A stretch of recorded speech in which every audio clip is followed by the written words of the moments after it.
Listen, ladies and gentlemen, I want you to see what it looks like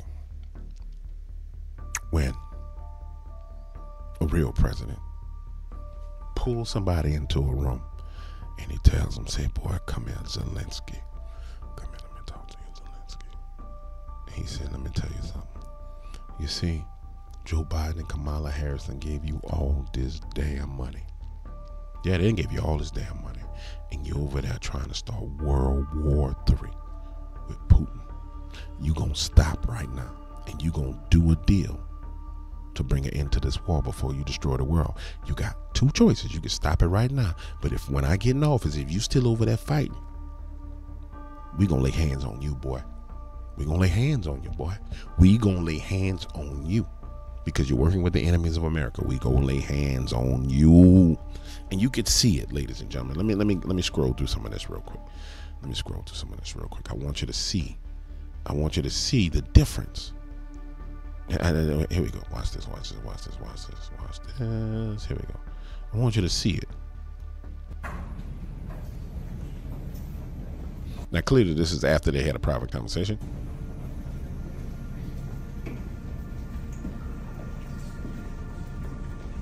And this is what I don't understand. This Zelenskyy dude is clearly a loser.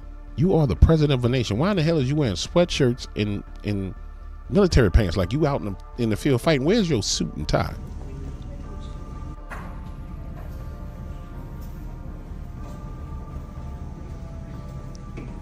Look how Trump towers over this dude. And you can tell, watch Zelenskyy got his chest puffed out like he's big and bad. Like, yeah, I'm tough. Yeah, I'm tough. Now, when we get to the time for them to get to talking, let them watch what happens when Trump gets to talking. You envision is fair. Well, it's too early to say that. I mean, I have my own ideas, and I'm sure the president definitely has his own ideas, but it has to be fair. This war shouldn't be started, and I think that the problem that Putin killed so many people, and of course we need to do everything to pressure him to stop this war, and he's on our territory. That is the most important to understand. He's on our territory, and how to stop the war, to pressure him as we can, we have to do it. And do you think the U.S. is the best? The U.S. is the leader. U.S. is the leader of support. U.S. is the leader in the world, and of course we value the support of the United States. We're thankful to the United States people of them. Ooh, you see that look he just gave him? America.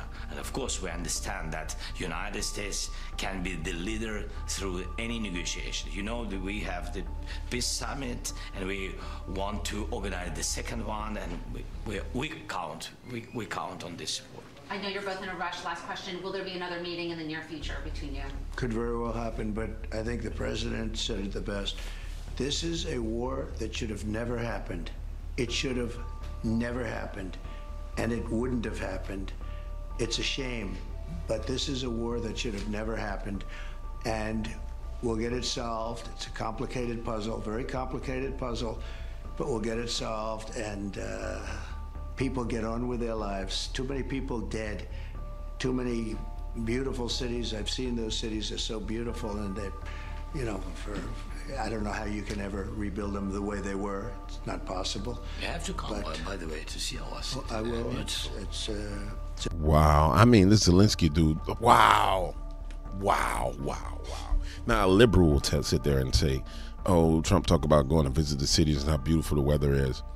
What I'm seeing right here, right now, I'm not sure if you're seeing it, but what I'm seeing is I see a man who knows he's standing next to power. I see a man who's been put in check and said, hey, man, this shit gonna stop. This is gonna end. And you ain't got no choice for it to end, but it's gonna end. There was another clip. That came from one of the liberal stations where they cut it up a little bit. Let me see something.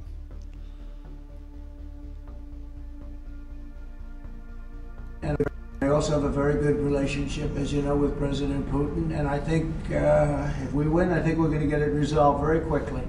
I really think we're going to get it resolved. I hope we have more good relations. We're going to have. Oh, I see.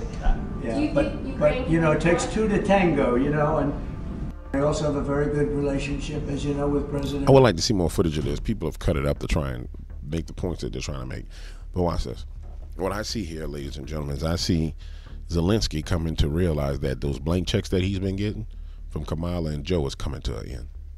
And all that support he's been getting is coming to an end. And I guarantee you, a part of their conversation was, Zelenskyy, I need you to understand something. See all this about shooting long-range weapons into Russia that you've been debating doing, and they telling you could do? If you do that, Zelenskyy, it's going to lead to World War III. And if you do it and Putin does not respond and I get in office, Zelenskyy, we're going to take you out. Zelenskyy, we're going to take you out.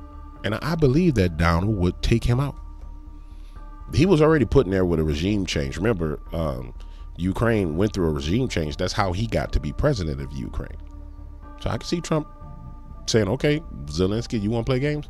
We taking you out. We overthrowing you, removing you. And he's in a very weak position as it is. The only reason why Zelenskyy is in any position of strength is because he's got Kamala and Joe, and they're using him to funnel money through and steal money. But you get a change in office where, I mean, his military is pretty much destroyed. His cities are destroyed. I mean, it wouldn't take long to have a regime change at all. I mean, that could be done overnight. And Zelenskyy will be out of there. So Zelensky's in a bad place. Now, I'm going to say this. I said this previously on videos. I said the only reason why we're not in World War III right now is because Donald Trump has the possibility of being president. And we just saw what it means to have a strong man just in the running for president. So I'm pretty satisfied with the fact that we won't be going to World War III after this conversation. I'm pretty satisfied with the fact that that won't happen. And mind you, I'm positive that Trump has already talked to Putin. I'm positive he's already had a conversation with Putin. Because I wouldn't sit down and have a conversation with Zelenskyy without having a conversation with Putin. That's how he knows he can resolve it relatively quickly. He said, if I get in, we'll resolve this quickly. You can't say you're going to resolve it quickly unless you had that conversation with both parties. This is the only conversation he can have publicly at this point in time, because we know that previously when he had a conversation with somebody when he was president-elect, they were like, oh, he talked to him and he's a Russian agent and he's Russian. He was like, I did a perfect phone call. My phone call was perfect. It was a perfect phone call. Remember that? Remember that? So I'm pretty sure there's some back channeling going on between him and Putin to say, hey, Putin, man, please hold off. Don't blow up the world. I know this guy's a jackass. He's trying to kill everybody. Putin, when I get in, we're going to bring an end to this. It's over. And Putin's probably saying, well, Donald, I believe in you, but if they shoot a missile down, I'm blowing everything up. They leave me no choice, Don. I'm blowing everything up. I'm blowing up America. I'm blowing up New York. I'm blowing up Atlanta. I'm blowing up everything. I'm not playing these games with them. And so when Donald says, you know, it's a tough situation, it's a difficult situation, it really is a difficult situation, but that difficult situation was created by Kamala Harris and Joe Biden and the war hawks and the rhinos. Bunch of damn losers, man. Whole bunch of damn losers on this planet.